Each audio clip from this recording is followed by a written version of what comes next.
आज हम +2 के बारे में पढ़ेंगे, +2 के चैप्टर 2 के बारे में, जो कि +2 क्लास चैप्टर दूसरा, जो कि लॉस्ट स्प्रिंग, जो कि बच्चों के बारे में है कि बच्चे जब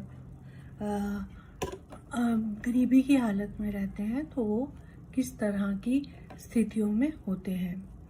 the author examines the analysis and the impoverished conditions and traditions that condemn children to a life of exploitation. These children are denied an education and forced into hardships and early in their lives. लेखक गरीबी की हालत में एवं रिवाजों का विश्लेषण करता है और कि किस तरह बच्चों को तिरस्कार की जिंदगी में धकेल दिया जाता है और इन बच्चों को शिक्षा का अधिकार नहीं मिलता और जल्दी ही इन्हें जिंदगी की मुश्किलों में झोंक दिया जाता है। The writer encounters Saheb, a rag picker whose parents have left behind the life of poverty in Dhaka to earn a living in Delhi. यहाँ पे लेखक जो है एक कचरा उठाने वाले लड़के, इसका नाम साहब है, से मिलता है, जिसके माता पिता ढाका की गरीबी की जिंदगी को पीछे छोड़ दिल्ली में रोजी रोटी कमाने आए हैं। His family, like many other families of rag pickers, lives in सिमापुरी। उसका परिवार, जैसे कि बाकी सब परिवार रहते हैं कूड़ा चुनने वालों के, वैसे वो सिमापुरी में रहते हैं। They do not have other identification other than ration card. उनके पास और कोई पहचान पत्र नहीं है राशन कार्ड के अलावा। उसका परिवार बहुत सारे दूसरे कचरा चुनने वालों के परिवारों की तरह सिमापुरी में रहता है और उनका कोई पहचान पत्र नहीं है एक राशन कार्ड के सिवाय। The children do not go to school and they are excited at the prospect of finding a coin or even a 10 rupee note for rummaging in the garbage. बच्चे स्कूल नहीं जाते और वे कूड़ा टटोलते हुए सिक्का या 10 रुपए का नोट मिल जाने पर ही उत्साहित हो जाते हैं। It is only way of earning the life they live in impoverished conditions but are resigned to their fate. सिर्फ यही तरीका है उनकी कमाई का। वे गरीबी से भरे हालातों में जीते हैं और अपने को किस्मत के सहारे छोड़ देते हैं। The writer is pained to see Sahib, a rag picker whose name means the ruler of earth, lose spark of childhood and roams barefooted with his friends. लेखक साहब को देखकर दुखी होता है, एक कचरा बिनने वाला जिसके नाम का अर्थ है धरती का शासक। उसने बचपन की वो चमक खो दी है और नंगे पांव अपने दोस्तों के साथ घूमता है। From morning to noon, the author encounters him in a tea stall and is paid 800 rupees.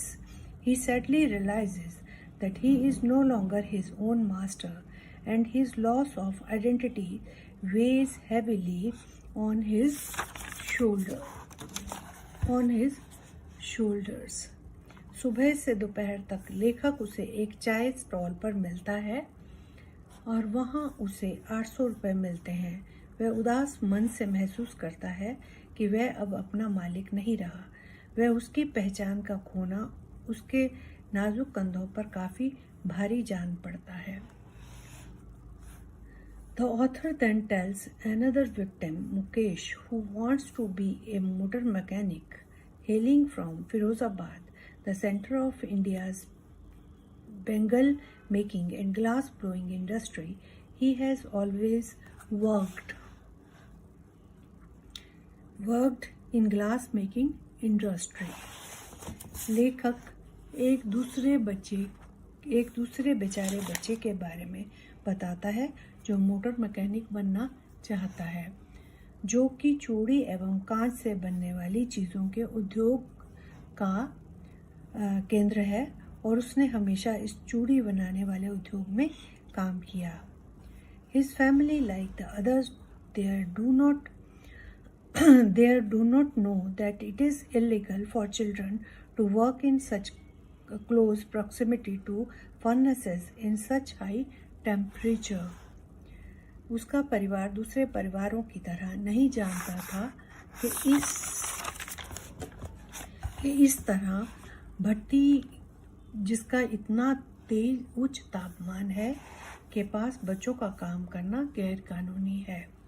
They are exposed to various health hazards like losing their eyesight as they work in abysmal conditions in the dark and dingy cells. Mukesh's father is blind as were his father and grandfather before him.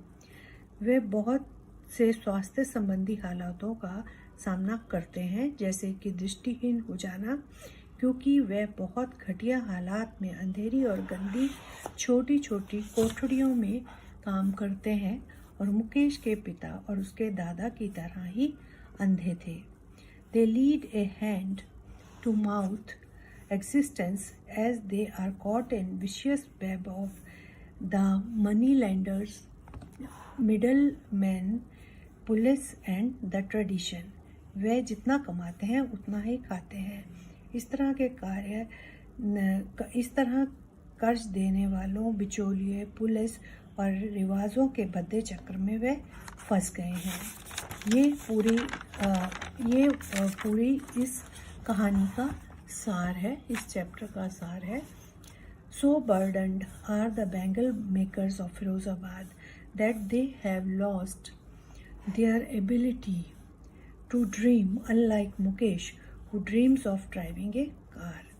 इतना बोझ था फिरोजाबाद के चूड़ी बनाने वालों पर कि वे अपने सपने देखने की क्षमता को भूल गए थे, जबकि मुकेश कार चलाने का सपना देखता था. ये सारा चैप्टर आपके सामने एक सार है second chapter the lost spring का, जिसमें कवि जो है वो गरीब बच्चों के बारे में बताता है कि किस तरह की ज़िंदगी वो जीते हैं. Thank you. Have a nice day.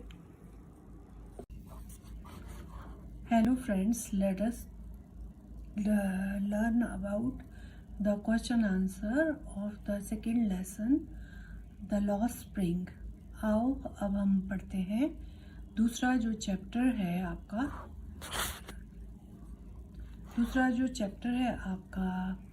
The lost spring. इस चैप्टर के बारे में हम पढ़ते हैं. तो इसमें पहला क्वेश्चन है, what is Saheb looking for in the garbage dumps, where is he and where was he come from. कि साहेब कूड़े के ढेर में क्या देख रहा है और वो कहाँ है और कहाँ से आया है. साहेब इज लुकिंग फॉर कॉइन्स. साहेब जो है वो सिक्कों को ढूंढ रहा है या रूपी नोट या कोई भी काम की चीज़ जो कि कूड़े के ढेर में होगी. Saheb and his family have migrated to Seemapuri, a slum area in the outskirt of Delhi. जो साहेब है वो अपने परिवार के साथ सीमापुरी एक झुग्गी झोपड़ी वाले एरिया में रहता है जो कि दिल्ली के बाहरी इलाके में स्थित है. Looking for a source of living after they were operated from uprooted village in Dhaka, Bangladesh. वो अपने रोजी रोटी का साधन जुटाने में लगे हैं जब वो उनके गांव ढाका से उखाड़ दिए गए जहां वो रहते थे, बांग्लादेश. ढाका के वो रहने वाले हैं. What explanation does the author offer for the children not wearing footwear. जो ऑथर है वो क्या एक्सप्लेनेशन देता है बच्चों के जो चप्पल ना पहनने के बारे में. The author come across many shoeless rag pickers children in her neighborhood. जो लेखक है वो अपने पड़ोस में बहुत सारे कूड़ा बीनने वालों को देखता है. According to her, one explanation of his habit of remaining barefoot is that it is tradition among the poor children of this country. उसके अनुसार इस नंगे पैर रहने का एक कारण ये बताया जाता है कि ये रिवाज है इन गरीब बच्चों के देश में. However, the author quickly mentions, लेकिन जो लेखिका है वो एकदम बताती है that calling it a tradition could be just a mean of justification of utter destitute, कि इसे एक रिवाज बताया जाना सिर्फ एक बहुत ज़्यादा जो गरीबी की हालत है उसको न्याय संगत ठहराने का रिवाज हो सकता है. Next is Saheb happy working at the tea stall explain. क्या साहेब टी स्टॉल पे काम करने में खुश है? Saheb is not happy working at the tea stall because working for a master meant sacrificing his freedom and his carefree look. Even though the job at tea stall pays him 800 rupees and all his meals. साहब खुश नहीं है उस tea stall पे काम करते हुए. हालांकि एक मालिक के लिए काम करने का मतलब है अपनी आज़ादी को खोना और एक वो लापरवाह दिखने को भी. हालांकि जो टी स्टॉल पे वो काम करता है तो तुझे 800 रुपये मिलते हैं, उसके साथ सारा खाना. He seems less contented than before. वो पहले से कम कंटेंटेड दिखता है, पहले से कम संतुष्ट दिखता है. The weight of his masters steel canister seems heavier than the rag picking plastic bag. और उसके जो मास्टर का वो स्टील का कनस्तर जो है वो उसका बोझ उसके कंधों पर उस कूड़ा ढोने वाली प्लास्टिक के बैग से ज़्यादा दिखाई पड़ता है. नेक्स्ट क्वेश्चन है, how in your opinion can Mukesh realise his dream. आपके विचार से मुकेश अपने सपनों को कैसे पूरा कर सकता है? Mukesh was different from others of his community. Mukesh अपनी कम्युनिटी अपने समुदाय से अलग है. By daring to dream he has already taken the first step towards a big change. एक सपना देखने की हिम्मत करने से उसने एक अपना कदम एक बहुत बड़े परिवर्तन की तरफ बढ़ा दिया है. He wants to become a motor mechanic and drive a car. वो मोटर मैकेनिक बनना चाहता है और कार चलाना चाहता है. He can realise this dream with determination and hard work. वो ये अपना सपना पूरा कर सकता है दृढ़ निश्चय और मेहनत से. There might be many obstacles on his way but strong will power will help him move towards. ये इसमें उसके रास्ते में बहुत से रुकावटें हो सकती हैं, लेकिन बहुत दृढ़ जो इच्छा शक्ति है वो उसे इस अपनी सफलता की रास्ते पर ले जाएगी. The fact that he is willing to walk a long distance in order to learn the vocation underlines his firm resolve. कि एक इच्छा एक लंबी दूरी को वो पैदल चलकर पार करने की ताकि वो अपने व्यवसाय को सीख सके, ये उसके दृढ़ निश्चय को दर्शाती है. The only thing left for him to do is to make the first journey to that garage and request the owner to take him in and guide and direct him on his journey as a mechanic. और पहला उसका जो पहली चीज़ थी जिसने कि उसे इस अपनी यात्रा की तरफ आगे बढ़ाया वो था कि गैराज में जाना और उसके मालिक से ये रिक्वेस्ट करना, प्रार्थना करना कि वो उसे अपने वहाँ पे आने दे और उसे सिखाए अपनी यात्रा के दौरान, जो कि उसकी एक यात्रा है मैकेनिक बनने की, उसके दौरान वो उसे दिशा निर्देश दे। What make the city of Firozabad famous? Firozabad की जो सिटी है वो क्यों मशहूर है? Firozabad is famous for its glass bangles. The place is the center of India's glass blowing industry. Firozabad जो है वो ग्लास की या कांच की चूड़ी बनाने के लिए मशहूर है और ये जगह पूरे भारत की जो कांच से बनने वाली चीज़ें हैं उसके उद्योग के लिए मशहूर है। Next is what could be some of the reasons for the migration of people from village to city? क्या कुछ कारण हो सकते हैं लोगों के शहर से गांव आने के पीछे? There are many factors that cause migration of people from village to cities. बहुत सारे कारण हैं जो कि लोग गांव से शहरों की तरफ जाते हैं। Some villagers voluntarily move to cities in search for jobs and better civic and health facilities. कुछ गांव के लोग जानबूझकर शहरों में जाते हैं ताकि उन्हें अच्छी नौकरी मिले और अच्छी व्यवस्था मिले और सेहत के लिए अच्छी सुविधाएं मिलें।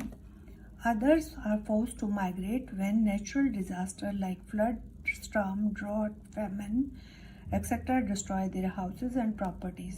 और दूसरे वो होते हैं जो ज़बरदस्ती यहाँ पर आते हैं जब कोई प्राकृतिक आपदा जैसे कि बाढ़ है, तूफान है, सूखा है, अकाल है, ये सब उनके घरों को और उनकी प्रॉपर्टीज़ को, उनकी संपत्ति को ख़त्म कर देता है।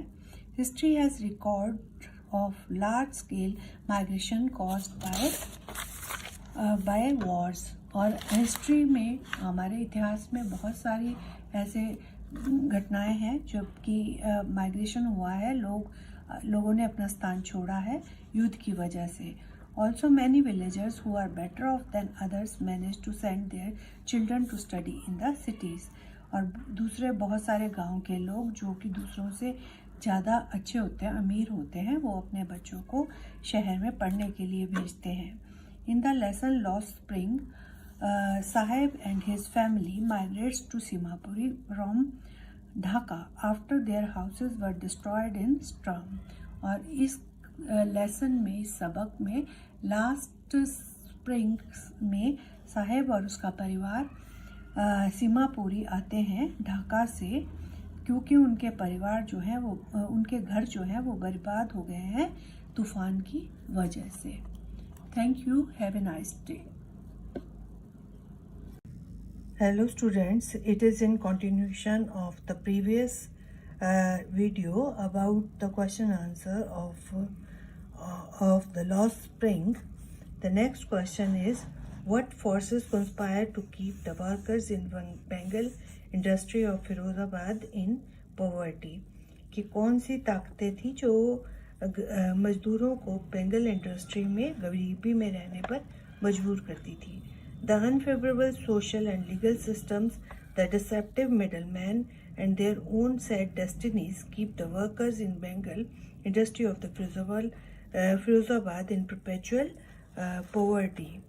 तो एक अनफेवरेबल सामाजिक और कानूनी सिस्टम और धोखेबाज मध्यस्थ लोग या उनकी बुरी किस्मत, ये सब उन्हें लगातार गरीबी में रखती थी। Now the next question is, why should child labor be eliminated and how? Child labor should be eliminated because it takes away from the child his childhood and the prospect of elementary education.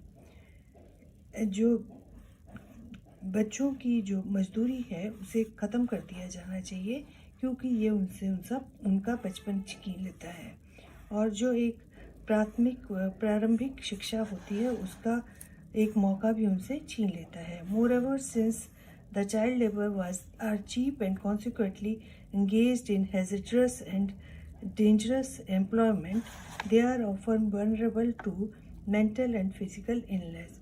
क्योंकि आमतौर पे जो बच्चों की मजदूरी है वो काफ़ी कम पैसों में होती है और लगातार उन्हें एक बहुत ख़तरनाक नौकरी में धकेल देती है. दे आर ऑफर वनरेबल और वो आमतौर पे दिमागी और शारीरिक बीमारी से जूझते हैं. In order to curve this problem it is important to make education easily accessible. और इस प्रॉब्लम को ख़त्म करने के लिए पढ़ाई जो है वो बच्चों को मिलनी चाहिए. Apart from that the parents must be made aware of the consequences of working in harmful environment. और माँ बाप को भी इसके बारे में कि इस तरह के ख़तरनाक वातावरण में काम करने के क्या नतीजे होंगे उसके बारे में माँ बाप को भी बताया जाना चाहिए. It is also important to make the public aware of the fact that child labor is a criminal offense. इसके अलावा लोगों को भी पता होना चाहिए कि बच्चों की मजदूरी जो है वो एक जुर्म है and is punishable under law. और ये कानून के अंतर्गत सजा याफ्ता है. The government must ensure strict child labor laws and offenders are punished. और सरकार को भी बहुत स्ट्रिक्ट कानून लगाने चाहिए और जो इसमें ऑफेंड करते हैं या इसको तोड़ते हैं उन्हें पनिशमेंट मिलनी चाहिए. Thank you. Have a nice day.